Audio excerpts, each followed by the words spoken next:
ഈ ലോകത്തിൽ മുഴുവൻ നന്മ വേണമെന്ന് ഉദ്ദേശിക്കുന്ന സഹോദരന്മാരെ, നിങ്ങൾക്ക് എല്ലാവർക്കും എല്ലാവിധ നന്മകളും ആദ്യമേ തന്നെ നേരുകയാണ്. നമുക്കിന്നത്തെ ഈ കൂടിവരവ് ഉണ്ണീരകറ്റുവാൻ ഞങ്ങൾ എല്ലാവരും കൂടെയുണ്ട് എന്നുള്ള ശക്തമായ ഭാഷ പറയുവാൻ വേണ്ടിയാണ്. വെട്ടിക്കൽ സെക്കൻഡിന്റെ ഗൗതം എക്സ്പ്രസ് 1-ാം നമ്പറിൽ ഇപ്രകാരം പറയുന്നു: നിങ്ങളുടെ ദുഃഖവും നിങ്ങളുടെ സ്വപ്നങ്ങളും നിങ്ങളുടെ സങ്കടങ്ങളും നിങ്ങളുടെ ആവലുകളും എല്ലാം തന്നെ ഞങ്ങളുടെയും ദുഃഖവും സങ്കടവും ആവലയും സ്വപ്നങ്ങളും ഒക്കെയാണ്. അങ്ങനെയെങ്കിൽ തീർച്ചയായിട്ടും നമ്മുടെ എല്ലാവരുടെയും ദൗത്യം ഈ പ്രദേശത്തുള്ള മക്കളുടെ കണ്ണീര് തുടച്ചു നീക്കുക, ഇവിടെയുള്ള മക്കളെ കൈപിടിച്ച് ഒരുമിച്ച് ചേർത്ത് പിടിക്കുക എന്നുള്ളത് തന്നെയാണ്. ആയതിനാൽ ഇന്നിവിടെ ആയിരിക്കുന്ന ഇന്ന് പക്ഷം ചേരുന്ന നിങ്ങളോട് എല്ലാവരോടും ഏറ്റവും സ്നേഹപൂർവ്വം ഈ നന്മയ്ക്ക് വേണ്ടി, നമ്മുടെ ഈ കുഞ്ഞുമക്കൾക്ക് വേണ്ടി, ഇവിടെയുള്ള എല്ലാ മക്കൾക്കും വേണ്ടി നമുക്ക് ഒരുമിച്ച് കൈകോർക്കാം എന്ന് ഞാൻ ആഹ്വാനം ചെയ്യുന്നു. നിങ്ങൾക്ക് ഇവിടെയുള്ള കാര്യത്തെക്കുറിച്ച് കൃത്യമായിട്ട് അറിയാം.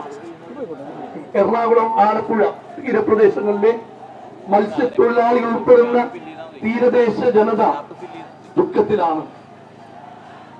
കടൽ ഭിത്തി തകർന്ന് കടൽ ജലം കയറി ഭവനങ്ങളും ജീവനോപാധികളും നഷ്ടപ്പെട്ട ജനത സങ്കടപ്പെടുമ്പോൾ അവരോടുകൂടെ ആയിരിക്കുക എന്നുള്ളത്, അവരോടുകൂടെ ഉണർന്നെഴുന്നേൽക്കുക എന്നുള്ളത് നമ്മളെല്ലാവരുടെയും ദൗത്യമാണ്.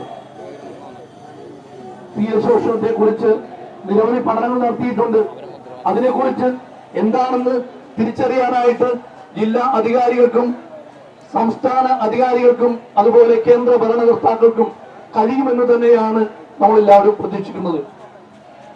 നേരത്തെ ജിജേറ്റ് സൂചിപ്പിച്ചതുപോലെ ഇതൊരു മഴക്കാലത്തെ അല്ലെങ്കിൽ ഒരു പ്രതിഭാസം മാത്രമല്ല, നമ്മുടെ ഓരോ സമൂഹത്തിനും ഓരോ മക്കൾക്കും വേണ്ടി ഒരുമിച്ച് നിൽക്കുന്ന ഒരു വലിയ തുടക്കം മാത്രമായിട്ട് ഇതിനെ കാണുവാനായിട്ട് ഞാൻ പ്രതീക്ഷിക്കുകയാണ്. അതിനുള്ള സത്വര ഒരു പ്രവർത്തനമാണ്, ചടുലമായ പ്രവർത്തനമാണ് ഇന്ന് ഇവിടെ BOT സെന്ററിൽ നടക്കുക.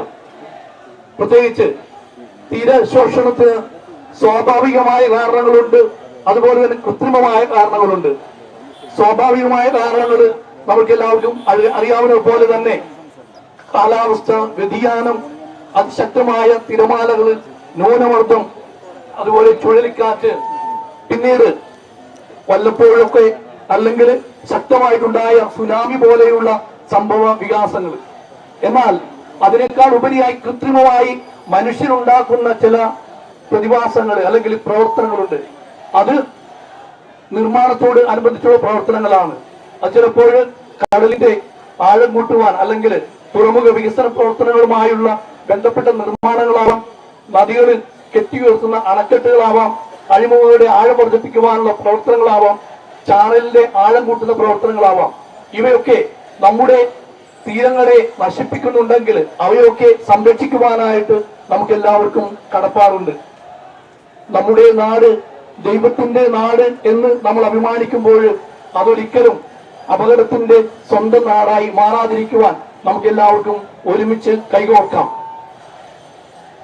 പഠനത്തിൽ നിന്ന് മനസ്സിലാക്കുന്നത് 549.50 കിലോമീറ്റർ കടൽ തീരമുള്ള ഒഡീഷ 51% നിക്ഷേപം നടത്തിക്കൊണ്ട് കടൽ സംരക്ഷിക്കുവാൻ ശ്രമിക്കുമ്പോൾ 1027.58 കിലോമീറ്റർ കടൽ തീരമുള്ള ആന്ധ്രാപ്രദേശ് 42% നിക്ഷേപം നടത്തി സംരക്ഷിക്കുവാൻ ശ്രമിക്കുമ്പോൾ 592.96 കിലോമീറ്റർ തീരമുള്ള കേരളം 21% മാത്രമാണ് നിക്ഷേപം നടത്തി തീരം സംരക്ഷിക്കാൻ ശ്രമിക്കുന്നത്.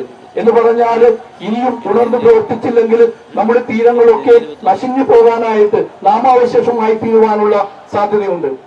എറണാകുളം ജില്ലയിൽ ചെല്ലാന മുതൽ ഫോർട്ട് കൊച്ചി വരെയുള്ള 17 കിലോമീറ്റർ തീരപ്രദേശം ശരിയായ രീതിയിൽ കടൽ ഭിത്തി നിർമ്മാണ പ്രവർത്തനങ്ങൾ നടക്കാത്തതിനാൽ ആളുകൾക്ക് ഒരുപാട് ബുദ്ധിമുട്ട് വരുന്ന രീതിയിൽ കടലാക്രമണം നടക്കുന്നുണ്ടെന്നുള്ളത് നമുക്ക് അറിയാവുന്ന കാര്യമാണ്. ഇതിന് പരിഹാരം നടത്തുവാനായിട്ട് ജില്ലാ ഭരണകൂടത്തോടും സർക്കാരിനോടും ആവശ്യപ്പെട്ടിട്ടുണ്ട്. പ്രത്യേകിച്ച് KLCAയുടെ നേതൃത്വത്തിൽ കഴിഞ്ഞ ദിവസങ്ങളിലും പ്രത്യേകമായിട്ട് 2021 മുതൽ KLCA എന്നും മുന്നിൽ നിന്നുകൊണ്ട് ഇതിനുവേണ്ടി ശക്തമായി പരിശ്രമിച്ചതിന് ഫലമായിട്ട് ഹൈക്കോടതി ഇടപെട്ട് അത് ശരിയായ രീതിയിൽ നടത്തുവാനായിട്ട് താല്പര്യപ്പെട്ടു. പോർട്ട് ട്രസ്റ്റും തങ്ങളുടെ പങ്ക് വഹിക്കുവാനായിട്ട് സാധിക്കുമെന്ന് യഥാർത്ഥത്തിൽ നമുക്ക് തിരിച്ചറിവുണ്ട്. കടലിന്റെ ആഴം മുട്ടുവാനായിട്ട് നേരത്തെ ജിജുവച്ചൻ സൂചിപ്പിച്ചതുപോലെ 100 മുതൽ 150 കോടി വരെ ചിലവിടുമ്പോൾ ഈ മണ്ണെടുക്കുമ്പോൾ ഈ മണ്ണ് നമ്മുടെ പ്രദേശത്ത് നശിച്ചു പോകാതിരിക്കാൻ വേണ്ടി, അല്ലെങ്കിൽ നമ്മുടെ പ്രദേശത്ത് തീരദേശത്തെ ബ്യൂട്ടിഫൈ ചെയ്യുവാൻ വേണ്ടി അത് തിരിച്ചു കൊണ്ടുവന്ന് നമ്മുടെ തീരങ്ങളെ സംരക്ഷിക്കുവാനായിട്ടുള്ള കടപ്പാട് കൂടി പോർട്ട് ട്രസ്റ്റിനുണ്ട് എന്ന് ഇത്തരത്തിൽ ഞാൻ ഓർമ്മപ്പെടുത്തുന്നു. 17 കിലോമീറ്റർ വരുന്ന ഈ തീരദേശത്ത് ചെല്ലാനം മിനി ഫിഷിംഗ് ഹാർബർ മുതൽ ചെറിയ കടവ് വരെ 12 കിലോമീറ്റർ നിർമ്മാണ ചെലവിന് 344 കോടികൾ അനുവദിച്ചതിൽ 7.3 കിലോമീറ്റർ വെച്ച് ഫണ്ട് തീർന്നു പോയതിനാൽ പണി മുടങ്ങിപ്പോയി. ഹൈക്കോടതി ഇടപെട്ടതിനെ തുടർന്ന് 1.25 കോടി ചെലവഴിച്ച് 961 മീറ്റർ ഭാഗത്ത് ജിയോ ബാഗ് നിരത്തി തൽക്കാല തീര സംരക്ഷണം നടത്താമെന്ന് സർക്കാർ വാഗ്ദാനം ചെയ്തിട്ടുണ്ട്. പക്ഷേ കണ്ണമാലി, ചെറിയ കടവ്, കാട്ടിപ്പറമ്പ്, ചെല്ലാനം തുടങ്ങിയ ഭാഗത്തെ അതിരൂക്ഷമായ കെടുതികൾക്ക് ശാശ്വതമായ പരിഹാരമാണ് വേണ്ടത്, താൽക്കാലികമായ പരിഹാരമല്ല.